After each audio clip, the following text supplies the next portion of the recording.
parler du Liban. Mesdames et messieurs les députés, monsieur le président, je vous remercie de votre accueil. Moi, je voudrais vous présenter le père Fadi Elmir, qui est curé de la paroisse Notre-Dame du Liban. La paroisse qui fait partie de la nouvelle éparchie maronite Notre-Dame du Liban à Paris, qui est basée à Meudon et qui a été créée depuis 4 ans. Et comme vous savez, au Liban, les maronites sont des chrétiens majoritaires parmi les chrétiens, et donc le président de la République est issu des maronites. Donc je vous laisse la parole au père Fadi Elmir pour nous parler un petit peu du Liban. Bonjour, Madame la députée, Monsieur le député, Monsieur le Président. Merci pour cette opportunité de nous écouter. Vous savez très bien, mieux que moi, la situation au Liban, bien sûr, et je veux parler un peu que cet hiver arabe, ce n'est pas un printemps, c'est un hiver pour nous, qui est la persécution, pas seulement contre les chrétiens, mais contre l'humanité, contre le droit de l'homme. Le deuxième point, je veux, et j'insiste beaucoup dans toutes mes interventions ici en France, sur le point de la politique d'enracinement. Nous, les chrétiens et les musulmans libanais, nous travaillons toujours à être bien enracinés dans notre cher pays. Chaque graine de sable de notre pays est une graine pleine de sang des martyrs. Et pour nous, comme le cèdre du Liban, nous insistons beaucoup à être au Liban, à travailler au Liban, parce que c'est quelque chose de très important.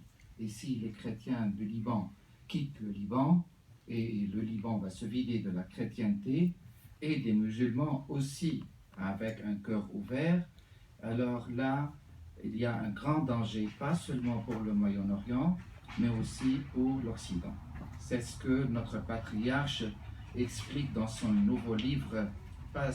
C'est pas lui qui a écrit ça, mais c'est Madame Isabelle Dillman, c'est une journaliste française qui a fait un entretien avec le patriarche et a écrit un livre très beau. Je vous conseille de le lire en détail parce que le patriarche libanais qui était ici en France, il a fait une intervention aussi au Sénat. Il parle beaucoup de cette politique d'enracinement et c'est l'attachement des Libanais à leur pays. Et ça, on demande de la France toujours, qui était toujours la protectrice des Maronites depuis Louis IX, Saint Louis IX et jusqu'à maintenant, alors vraiment d'accompagner le Liban à proximité, à tous les niveaux. Même si je suis un prêtre, je parle aussi de l'armement de l'armée libanaise. Je ne parle pas de l'armement des autres, je parle de l'armement de l'armée nationale et aussi au niveau humanitaire et culturel. C'est très important. Et pour détailler un peu, le troisième point, c'est sur le président de la République. Bien sûr que tous les Libanais insistent sur un président très fort qui représente les chrétiens majoritairement et les musulmans.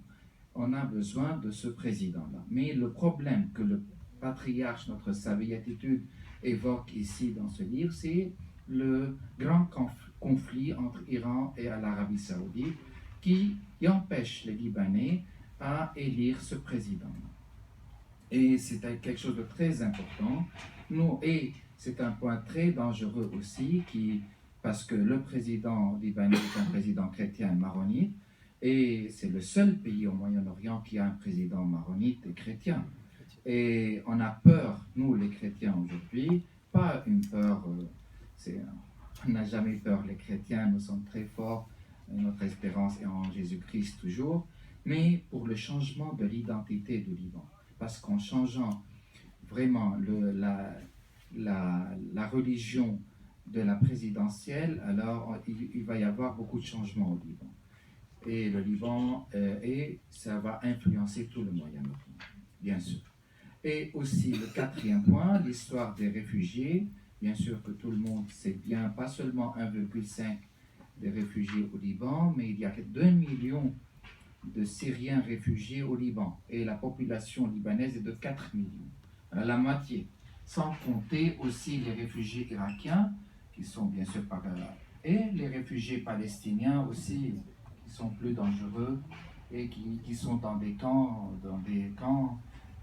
bien bien sûr, loin de la sécurité.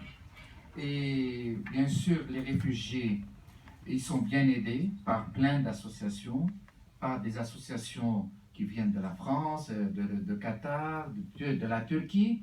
Mais le problème, c'est pas là. Moi, je ne demande pas l'aide pour les réfugiés. Je demande l'aide pour les Libanais. Parce que là, les réfugiés, ils sont en train de vraiment influencer toute notre situation économique et démographique et aussi au niveau de la sécurité. Les Libanais maintenant sont en chômage à cause parce que les réfugiés ne sont pas dans les camps seulement, ils sont infusés partout, partout dans des villages même à majorité chrétienne. Ils sont là, ils travaillent dans les rues, sans permission de travail, sans rien du tout, et personne n'ose pas leur dire quoi que ce soit. Moi, j'ai ma mère qui a un atelier de couture, voilà, elle ne travaille plus. Maintenant, il y a des réfugiés dans les rues avec des choses qui travaillent pour... et que, voilà, la majorité des Libanais ne trouvent pas de travail, surtout les jeunes, et ils cherchent à quitter le Liban. Et c'est un grand danger pour nous. Et aussi au niveau démographique, parce qu'il y a la question maintenant qui se pose, que je viens d'entendre, est-ce que ces réfugiés vont retourner en Syrie ou bien ils vont être naturalisés? Ça, c'est une des questions très dangereuses pour le Liban. Parce qu'on souhaite toujours que les Syriens, bien sûr, retournent à leur pays et que la Syrie retrouve la paix, bien sûr, de tout notre cœur. Nous prions toujours pour ça. Mais pour naturaliser les Syriens, c'est un grand danger. Parce que la majorité des réfugiés sont des sunnites et non pas des chrétiens. Et voilà, c'est un grand danger de démographie. Alors j'invite le gouvernement à aider le Liban, à aider les Libanais, surtout pour confronter. Bien sûr, il ne faut pas laisser les réfugiés. Je crois qu'ils sont bien aidés par des grands pays islamiques. Et aussi, j'insiste sur un point très important, c'est la culture. Parce que les Daeshiens, tous les intégristes, les terroristes, ils travaillent dans le clandestin pour endoctriner nos jeunes. Et c'est ce qu'ils font ici à Paris et en France aussi et partout dans le monde. C'est un endoctrinement très dangereux qui se fait avec même les réfugiés qui sont là, ils sont endoctrinés parfois, ils sont bien payés avec quelques sous, ils peuvent tuer des personnes, ils n'ont rien à voir.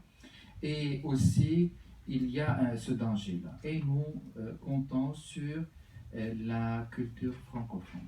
Parce qu'aujourd'hui, moi, parce que j'étais dans le domaine de l'éducation au Liban, je constate que la France diminue le budget de la francophonie, surtout pour l'Institut français et surtout pour aider les associations francophones de la francophonie ici, qui aident beaucoup le Liban. Ils diminuent le budget.